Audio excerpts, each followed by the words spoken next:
자, 여러분 안녕하십니까. 김민석입니다. 자, 이번 시간에는 이제 지난 시간에 이어서 1세대 1주택자에 대한 세액공제 규정에 대해서 말씀을 좀 드리겠습니다. 자, 우리 지난 시간에는 이제 우리가 주택에 대한 종합부동산세에 대한 얘기를 해봤죠. 잠깐 정리를 해보면 어쨌든 주택은 여러 개의 주택을 가지고 있다면 그 주택가액을 합산해서 그 합산된 금액이 이제 공시가 될 것이고요. 그러면 그 공시된 금액의 합계액이 일정 기준액을 초과하면 종합부동산세가 나온다. 이렇게 썼습니다.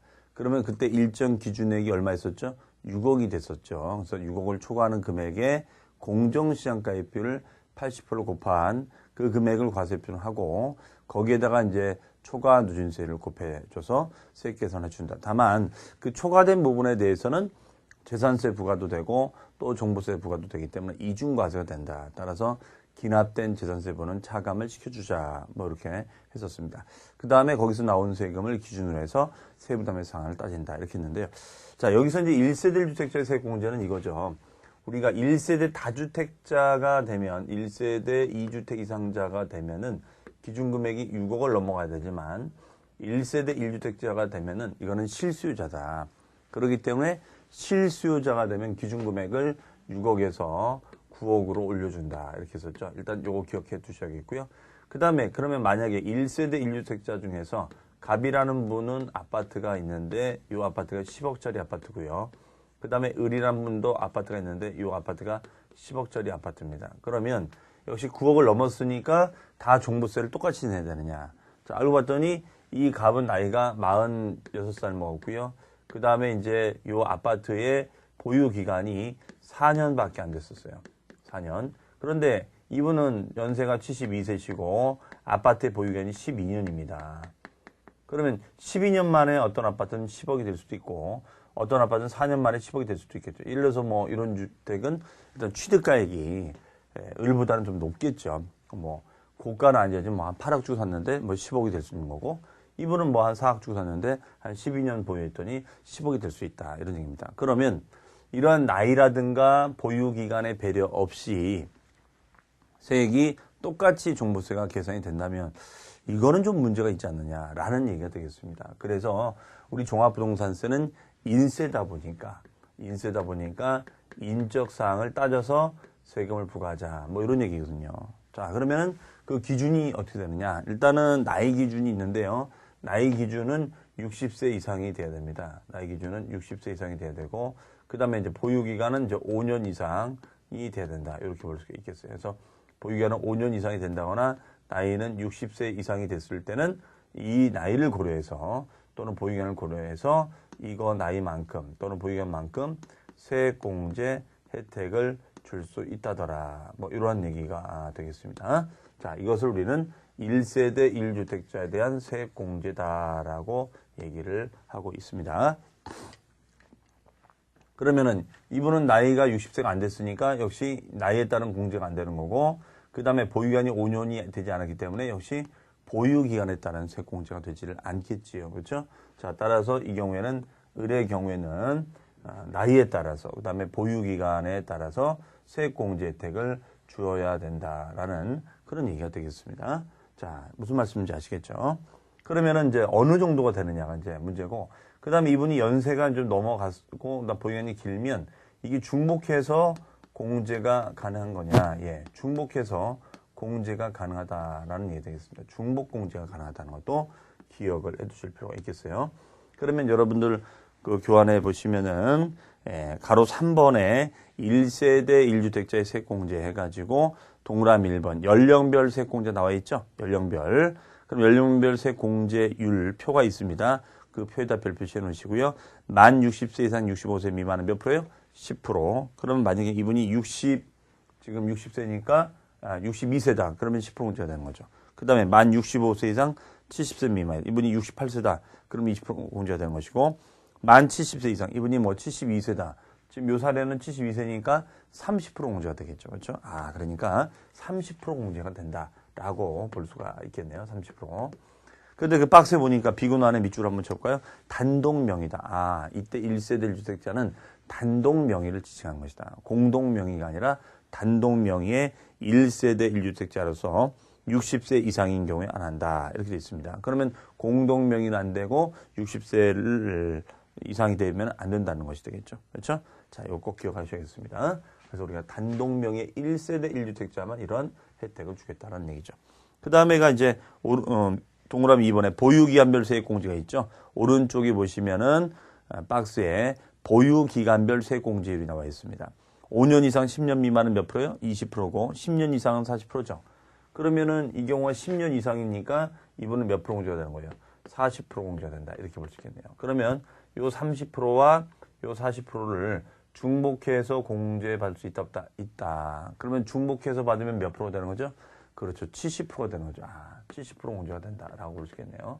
그러면 만약에 세금이 100만 원이다. 세금이 100만 원이다. 그러면 100만 원에 대해서 몇 프로 공제가 되는 거예요? 70% 공제 혜택을 볼 수가 있다. 이렇게 되겠네요. 그러면 100만 원에 70%가 되는 거니까 얼마 공제가 되는 겁니까? 그렇죠. 70만 원 공제가 된다 볼 수 있겠죠. 70만 원을 공제받을 수가 있겠습니다. 그럼 70만 원 공제받으면 얼마가 되는 거예요? 그렇죠. 30만 원이 납부세액이 된다. 이런 얘기가 되겠죠. 그렇죠? 자, 상당히 많은 혜택을 볼 수가 있는 그런 규정이 되겠습니다. 어쨌든 다시 정리하지만 1세대 주택자는 기준금액이 6억이 아니라 9억이다. 3억을 던져서요. 그 다음에 연령에 따른 세액 공제가 가능하고 보유기간에 따른 세액 공제가 중복해서 공제가 가능하다는 거 정리하시면 되겠습니다. 그 다음에 이제 5번의 세부담의 상한. 자, 이 세부담의 상한은 우리가 재산세도 있었죠. 세부담의 상한은 전년도의 요 세금이 당연도 나오는 세금보다도 너무나 과다하게 나오면은 이 한도를 둬서 상한선을 둬서 급격하게 세금 부담이 늘어나는 걸 막자라고 해서 만든 규정이 세부담 상한이죠. 그래서 잠깐 보면 재산세 같은 경우에는 토지나 건축물이 150%를 초과하지 못했었습니다. 그 다음에 이제 주택 같은 경우는 이것이 이제 3억 이하가 됐을 때는 105%, 그 다음에 이제 3억 초과 6억 이하가 됐을 때, 초과 6억 이하가 됐을 때는 110%, 그 다음에가 6억 초과가 됐을 때는 130%가 되겠습니다. 130%. 그러면은 105%, 110%, 130%니까 주택 가액 비율에 따라, 주택 금액에 따라서 이 비율이 좀 달라진다는 것이 포인트가 되겠죠. 주택 금액에 따라서 이 비율이 좀 바뀐다. 이렇게 볼 수 있겠습니다. 근데 이 부분이 이 비율을 올리려고 했었는데 이것이 개정이 되질 않고 개정 안으로만 나와 있었는데 개정 통과되질 않아서 지금 현재도 이 이유를 쓰고 있습니다. 일단 이렇게 정리를 해 두시고요. 나중에 추후라도 어떤 개정사항이 있으면 다시 말씀드리겠습니다. 자, 그다음에 그러면 종합부동산세 같은 건 어떠냐? 종합부동산세는 이렇게 복잡하지 않습니다. 무조건 종부세는 150%를 초과하지 못한다라고 되어 있어요. 그래서 전년도 재산세 낸 거와 종부세 낸 거를 합친 금액이 당해년도 재산세 부담과 종부세를 합친 거에 150%를 넘지 못하도록 되어 있습니다. 그러면 이게 예를 들어서 200만 원 나왔다. 이게 100만 원 나왔다. 그러면 얼마요? 100에 150%니까 150만 원까지만 납부하라 이거죠. 그러면 나머지 50만 원은 납부할 필요가 있다 없다? 없다. 그렇죠? 100에 150%니까 150만 원까지면 되나? 그럼 나머지 50은 낼 필요 없다라는 그런 얘기가 되겠습니다. 네. 자, 그래서 그 세부담 상한은 포인트가 150%입니다. 그래서 그 박스 밑에 하나, 둘, 셋, 네 번째 줄에 보시면 총세액 상당액으로서 계산한 세금이 100분의 150을 초과하는 경우에는 없는 것으로 봅니다. 그렇죠? 그거 하나만 기억하시면 되겠습니다. 자, 그러면 이제 04번 토지에 대한 종부세로 하겠습니다. 토지는 그러면 우리가 어떻게 되는지 토지에 대해서도 한번 알아보도록 하겠습니다. 토지. 자, 우리 주택은 이미 이제 한번 알아봤으니까 여러분들 토지에 대한 종합부동산세는 좀 더 수월할 수가 있습니다. 자, 다만 일단은 토지는 이 종부세를 계산 구조를 특징을 살펴보기 위해서는 토지 구분을 먼저 해야 될 거예요. 그럼 토지는 우리가 크게 세 가지로 나눈다 이렇게 했었죠. 세 가지. 뭐가 있었죠? 첫 번째가 분리과세 토지가 있었고요. 분리과세 토지. 두 번째가 뭐가 있었죠? 그렇죠. 별도 합산과세 토지가 있었죠. 별도 합산과세 토지가 있었고, 세 번째는 종합 합산 과세 토지가 있었습니다. 종합 합산 과세 토지가 있었어요. 그래서 분리과세 토지, 별도 합산 토지, 종합 합산. 그럼 분리과세 토지라는 것은 어떤 거였냐? 농지나 공장 용지 등을 지칭했었죠. 그래서 재산세는 낸다.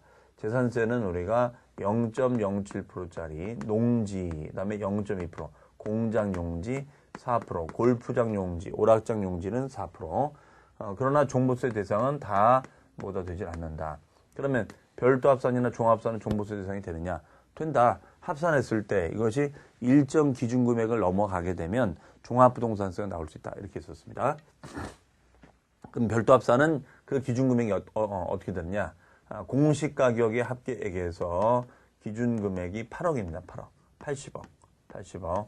요거는 꼭 암기를 해 주시겠어요. 80억을 초과한 금액에 공정시장가액 비율. 이제 공정시장가액 비율은 이 금액이 비탄력적인 금액이니까 탄력적인 금액으로 우리가 맞출 필요 있지 않느냐. 그래서 그 비율은 80%로 잡아주고 여기에다가 세율은 0.5에서 0.7의 초과 누진세율로 해주고 있습니다. 그럼 여기서 나온 세금이 있다. 이런 얘기예요. 그런데 이 초과된 금액에 대해서 이미 기납이 있었다면 이 기납된 재산세만큼은 차감을 시켜줘야 되지 않겠는가라는 얘기가 되겠습니다.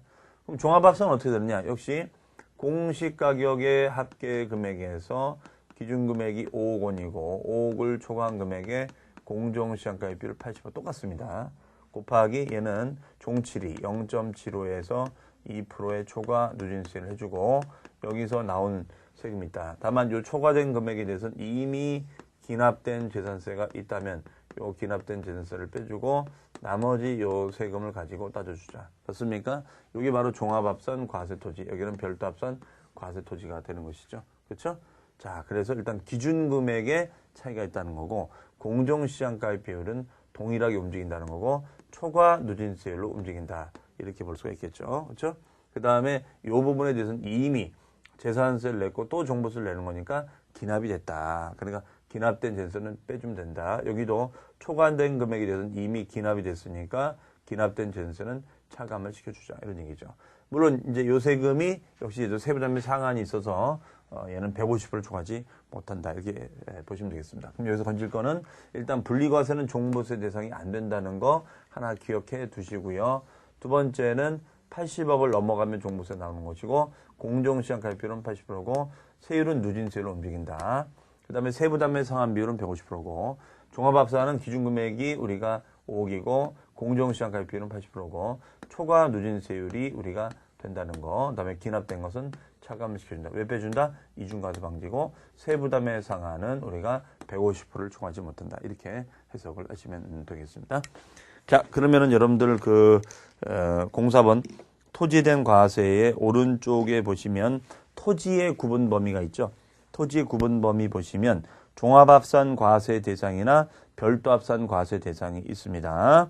다만 박스 밑에 보니까 분리과세 대상인, 자, 밑줄 한번 쳐보요. 분리과세 대상 토지인 농지나 특정 임야, 이때 임야는 종중 임야라든가 이따 법에 따라 보호받는 임야, 공장 용지 등은 종부세는 아니다. 그 박스 별표 쳐 놓으시고요. 그러면 종합합산 토지는 어떤 토지였습니까? 나대지라든가 잡종지라든가 기준 면적을 초과, 허가받지 않은 땅들을 말했었습니다. 이런 땅들은 비사업용 토지니까 이런 비사업용 토지끼리 합산해 봐가지고 그 합산 기준 금액이 일정 기준 금액을 넘어가면 종부세를 부과하자 이런 얘기죠. 그러면 거기 보시면 가로 1번의 납세문자는 공시가격을 합한 금액이 얼마를 초과하는 자요? 5억 원을 초과하는 자가 종부세를 내자. 5억 기억하시고요. 그 다음에 가로 2번의 종합합산 과표는 박스에 보니까 종합합산 대상 토지의 종부세 과표는 해당 과세 대상 토지의 공시가격 합계액에서 마이너스 5억 원 곱하기 공정시장가액 비율. 그렇죠? 5억 원을 차감시켜주고 그 금액에 공정시장가액 비율을 곱해주자. 그러면 여기서 공정시장가액 비율의 의미는 뭐냐면 요 합계 금액에서 요 비율을 곱해주면 요것이 바로 과세 표준이 된다. 이런 얘기죠. 이게 바로 뭐가 된다? 과세 표준이 된다. 그럼 요 과표 금액을 기준으로 우리가 누진세를 부과해주면 된다라는 것이 포인트가 되겠죠. 그 다음 페이지에 가보시면 공정시장가액 비율은 80% 되어 있죠. 80%. 그 다음에 세율은 가로 3번에 1번 종합합산 세율은 15까지는 1000분의 7.5. 1000분의 7.5면은 몇 프로죠? 0.75%가 되겠죠. 그 다음에가 종합합산은 종칠이, 그다음 최고세율이 2%가 되겠습니다. 처음과 끝만 알면 되겠죠. 그다음에 동그라미 2번 이중과세액 공제. 이중과세라는 것은 뭐죠? 요 초과된 금액에 대해서 이미 재산세를 냈는데 또 종부세를 내게 되는 거니까 이거는 이중 부과가 되는 것 아니야. 그러니까 이중과세 되는 것은 차감해 준다라는 그런 얘기가 되겠죠. 그 다음에 가로 4번의 세부담의 상한입니다. 자, 세부담 상한은 전년도 세 기준액의 몇 프로를 초과하지 못한다? 150%를 초과하지 못한다. 이렇게 했었죠. 그래서 이거는 주택과 동일하게 150%로 움직인다라고 보시면 되겠습니다. 그래서 오른쪽에 보시면 그 두 번째 줄 대통령령으로 정하는 바에 따라 계산한 세액의 몇 분의 몇이에요? 그렇죠. 100분의 150을 초과하는 경우에는 있는 것으로 본다, 없는 것으로 본다. 그렇습니다. 없는 것으로 본다. 이렇게 돼 있죠. 그 다음에 별도합산입니다. 자, 별도합산은 어떤 토지라고요? 영업용 토지다. 그래서 영업용 토지라는 것은 영업용 건물이 있는 상가라든가 빌딩이라든가 이런 영업용 건물이 있는 토지라든가 아니면 지상정착물은 없지만 영업적인 목적으로 활용되고 있는 뭐 운전교습장용 토지라든가 유통단지라든가 그런 토지 등을 지칭한다라고 볼 수가 있겠습니다. 네. 그러면 가로 2번의 과세 표준을 보시면 동그라미 1번 별도합산은 과표가 어떻게 될 것인가? 박스에 보시면 별도합산 대상 토지의 공시가격 합계에서 마이너스 기준금액 꼭 기억하셔야죠. 몇 프로? 80억을 차감해주면 그 차감해준 금액에 대하여 뭐가 된다? 공정시장가액비율이 된다. 이렇게 볼 수 있겠죠. 공정시장가액비율. 이때 공정시장가액비율은 몇 프로 되는 거죠? 80% 되는 거죠. 80%. 그래서 동그라미 2번에 니은에 보시면 공정시장가액비율이 80% 되어 있습니다. 네, 이렇게 보시면 되겠고요. 그 다음에 이제 세율입니다. 동그라미 가로 3번에 1번 별도합산. 별도합산의 세율은 초과준세율이 별호 7, 0.5에서 200억까지는 1000분의 5, 0.5에서 최고 400억 넘어가면 1000분의 7, 0.7% 되겠죠. 그다음에 동그라미 2번 이중과세 공제. 자, 이중과세 공제는 이거죠. 80억을 넘어가는 부분에 대해서 재산세를 냈는데 또 종부세를 내게 되면 이건 이중과세가 되는 것 아니냐. 그러니까 이중과세됐던 세금은 차감을 시켜주자라는 그런 얘기가 되겠죠. 그렇죠? 그렇게 보시면 되겠습니다. 그 다음에 이제 오른쪽에 보시면 가로 4번에 세부담의 상한입니다. 자, 세부담의 상한 우리 이미 종합에서 말씀드렸던 것처럼 종합이든 별도든 주택이든 직전 기준 세금의 몇 프로를 초과하지 못한다?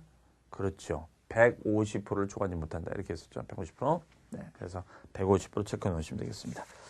자, 이상으로 이제 우리가 내용에 대해서 그 다음 페이지 가보시면 박스에 과세 대상별로 종합부동산세 과세 방법이 아주 여기 잘 되어 있습니다. 거기다 별표시 넣으시고 여러분들 요거 가지고 정리를 하시면 되겠습니다. 그래서 납세무자, 주택은 6억 초과, 종합은 5억 초과, 별도는 80억 초과.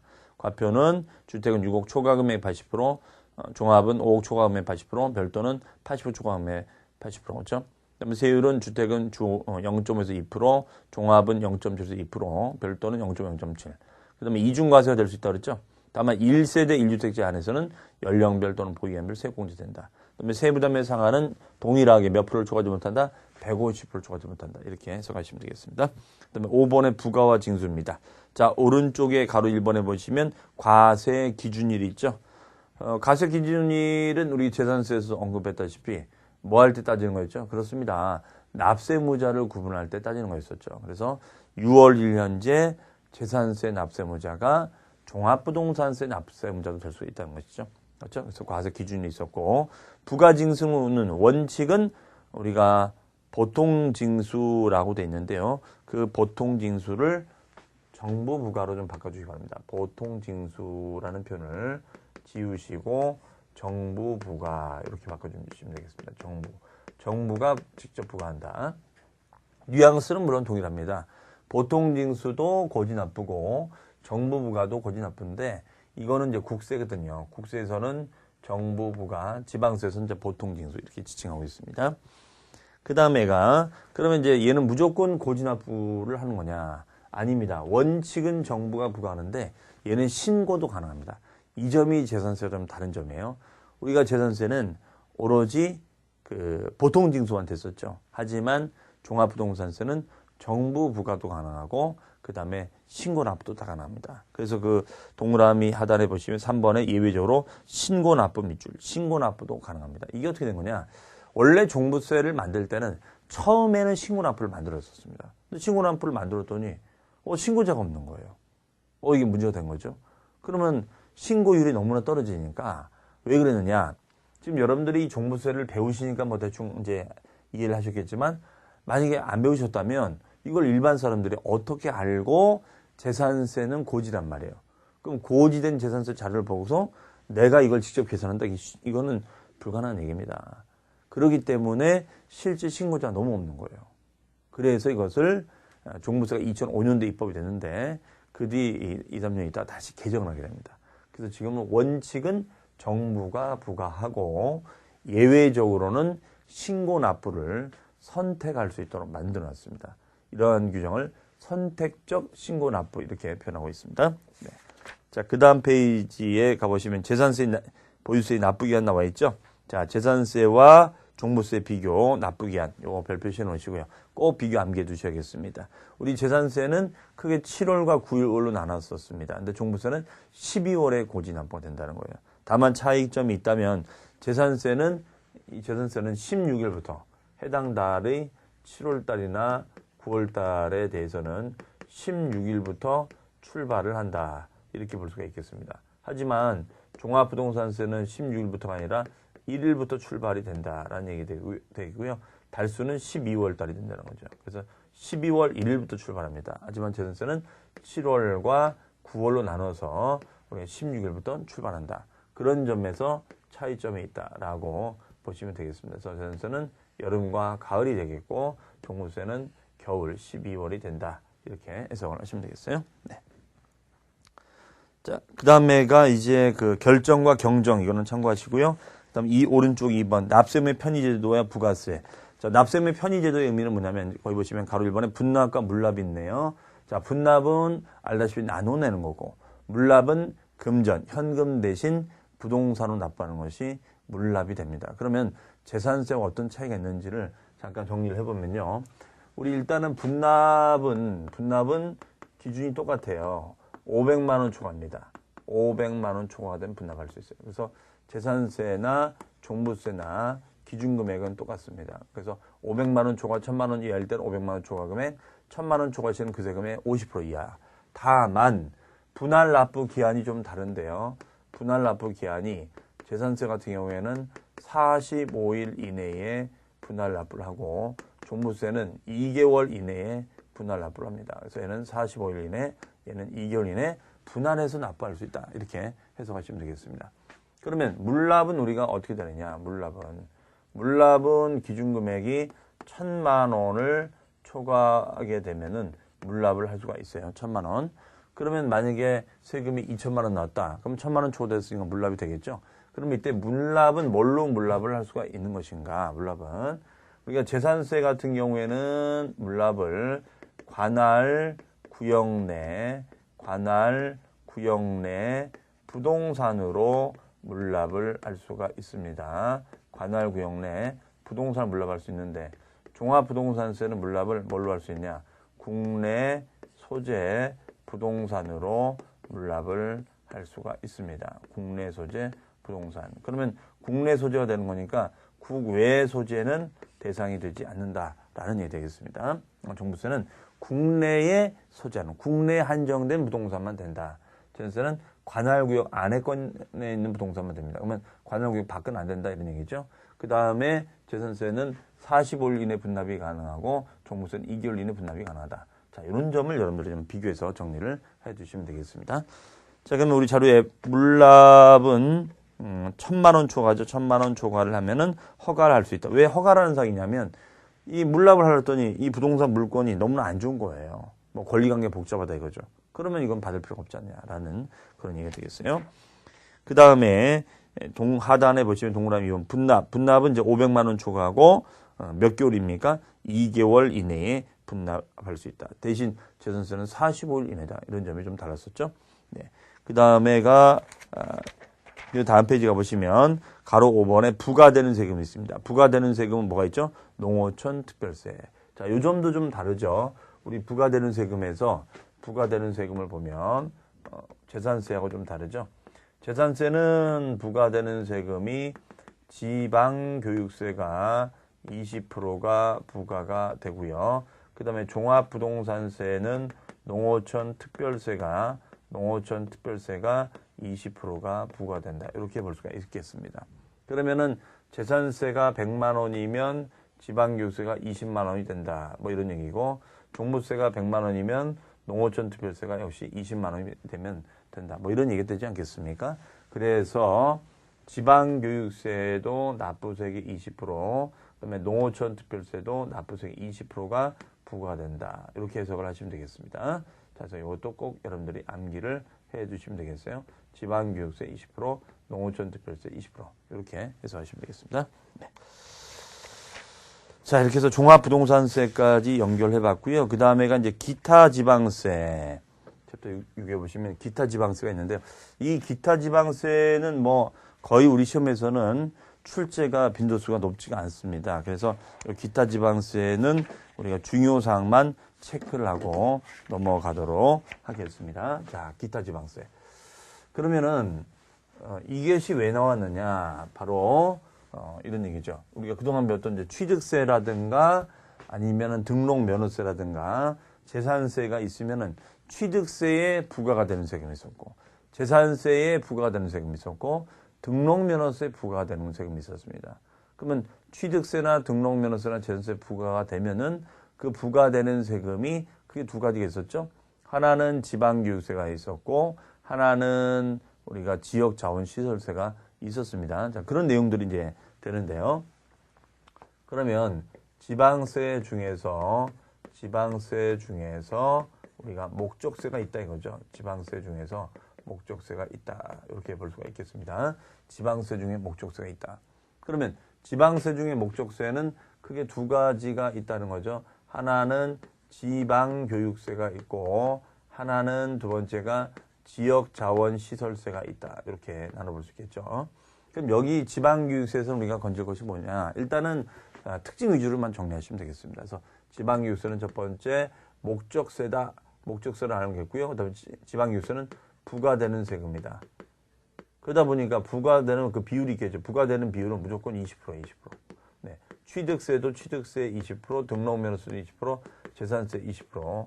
하지만 종합부동산세라든가 양도소득세는 부과가 되지 않는다는 거 기억하시면 되겠습니다. 그럼 취득세액의 취질이, 등질이, 재질이 이렇게 연결이 되겠습니다. 그 다음에 세 번째는 부과되는 세금이다 보니까 자기의 성향이 없어요. 다시 말하면 이런 취득세, 등록면허세, 재산세를 우리는 독립세라고 해서 독립세. 독립세에 따라서 움직이는 거죠. 독립적인 세금을 가지고 움직이는 거니까 이 독립세에 딸려서 같이 이것이 움직인다. 지방교육세가 같이 움직이는 거다. 그렇죠? 그러면 이걸 우리는 부가세로 갑니다. 그러면 얘가 가면 얘도 같이 따라 움직이는 거죠. 이런 걸 우리는 부가세. 따라서 취득세, 등록면허세처럼 본세가 신고가 되면 부과되는 세금도 신고가 된다. 같이 움직인다 이거죠. 그 다음에 재산세가 만약에 보통징수가 되면, 우리가 여기도 보통징수가 된다. 이렇게 해석이 되겠죠. 그렇죠? 그래서 우리가 재산세가 보통징수가 되면 여기도 보통징수가 되고, 여기가 본세가 신고가 되면 여기도 신고가 된다. 이렇게 해석이 되겠습니다. 이런 규정을 우리는 신고 또는 보통, 그러니까 둘 다 가능하다는 거죠. 신고 또는 고지가 둘 다 가능하다라고 보시면 되겠습니다. 이런 조항을 우리는 지방교육세라고 한다. 이런 얘기죠. 지방교육세라고 한다. 네, 이렇게 해석하시면 되겠습니다. 그 다음에 지역자원시설세가 있는데요. 이 지역자원시설세는 두 가지가 있습니다. 첫 번째는 특정 자원을 개발해서 우리가 신고 납부하는 세금이 있고요. 두 번째는 특정 부동산을 활용해서 부과되는 세금이 있겠습니다. 그러면 이거는 특정 자원을 개발하는 자가 직접 신고하고 납부하는 규정을 말한다 보시면 되겠어요. 하지만 특정 부동산은 이거는 신고 납부가 아니라 고지하고 납부를 하도록 되어 있습니다. 그럼 고지한다는 것은 다른 말로는 뭐라 하냐? 보통징수 이렇게 얘기합니다. 무슨 징수요? 보통 징수 이렇게 표현하고 있습니다. 네. 그러면 여기서 이제 한 가지 여기서 이 특정 부동산에 대해서는 이게 바로 재산세의 병기세적 성격을 가지고 있습니다. 왜? 재산세가 고지니까 병기가 되려면 당연히 고지가 되겠죠. 근데 얘는 신고가 되기 때문에 병기세 성격이 없다. 이렇게 해석하시면 되겠어요. 그럼 특정 자원이라는 게 뭐냐? 뭐 지하수라든가 지하자원이라든가 원자력 발전이라든가 그렇죠? 컨테이너 등 이런 자원들을 지칭합니다. 그 다음에 특정 부동산 같은 경우에는 뭐 이런 겁니다. 이런 부동산 시설이 있으면은 이 부동산 시설을 유지하기 위한 오물 처리 시설이라든가 오물을 처리하는 시설이라든가 아니면은 어떤 화재 위험성에 대비해서 필요한 시설이 소방시설이 있을 수도 있겠죠. 소방시설. 그래서 이런 소방시설이 있다거나 아니면 오물 처리 시설 등이 있었을 때는 이런 소방시설이나 오물 처리 시설을 가지고 소방시설이나 이런 오물 처리 시설을 가지고 우리가 이 부분에 대해서 세금을 좀 받자. 뭐 이렇게 얘기를 하고 있습니다. 이런 세금을 우리는 특정 부동산에 대한 지역자원시설세 이렇게 합니다. 그래서 특정 부동산을 유지하기 위한 소방시설이라든가 오물처리 시설이 필요하다 이거죠. 이랬을 때 우리가 발생하는 세금이다라고 보시면 되겠어요.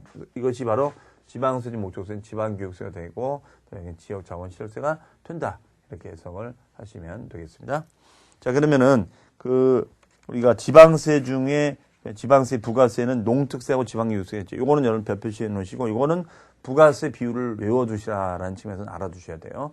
우리 그동안 배웠던 뭐 취득세, 등록면허세, 재산세, 아니면은 종부세, 부과되는 세금이 있었죠. 주로 농특세 아니면은 지방교육세 있었습니다. 그 내용을 정리해 놓는 거니까 이거는 여러분 복습하시면서 보시면 되겠습니다. 다만 우리가 이제 각 항목별로 다 배웠던 거니까요. 그 다음에 지방세 중에 목적세는 지역자원시설세의 읽어보시고요. 그 다음에 과세권자도, 과세권자는 또는 특광시장이 부과한다. 뭐 그 정도만 보이고요. 납세지는 대부분 다 소재지로 가고 있습니다. 자, 납세무자 건너뛰고요. 오른쪽에 가로 4번 과세대상. 이 과세대상 한번 체크해 볼까요? 특정 부동산은 소방시설, 오물처리시설, 수리시설 등으로 인하여 이익을 받는 자의 건축물, 선박과 토지를 말한다. 반면 특정 자원은 발전용수, 지하수, 지하자원, 컨테이너, 원자력 발전, 화력 발전을 이용하는 자원을 말한다. 네, 그렇게 보시면 되겠습니다. 자, 이걸 뭐 굳이 구분해서 외울 필요는 없겠고요. 주로 자원인지 아닌지 대충 구분 가시잖아요. 그렇죠? 그 다음 페이지에 가보시면은 가로 6번에 특정 과세 표준세율에서 특정 부동산의 표준세율은 소방시설, 그 부동산을 유지하기 위한 화재 위험을 대비한 소방시설은 0.04에서 0.12%가 되고 있고요. 지금 누진세로 되어 있죠.